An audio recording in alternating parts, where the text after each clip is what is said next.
Madalas may mga tumutulong lang para magkaroon ka ng utang na loob sa kanila upang kung dumating man ang panahon na sila naman ang mangailangan, may malalapitan din sila, may pwede silang sabihin.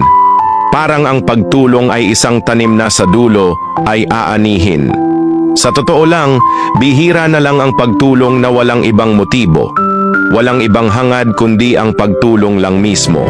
Kung ganoon lang sana siguro, wala rin matatakot humingi ng tulong lalo na ang mga taong gusto ng sumuko. Ang nakakatakot lang kasi madalas sa paghingi ng tulong, ang mga salitang maaaring mong marinig pagkatapos nito, kung sapat na ba ang pasasalamat o babanggitin pa ito sa hinaharap. Sana ang pagtulong ay walang hinihintay na kapalit. Sana ang pagtulong ay puro lang pagmamalasakit, hindi dahil may iba pang nakakabit. Kung ganoon lang sana.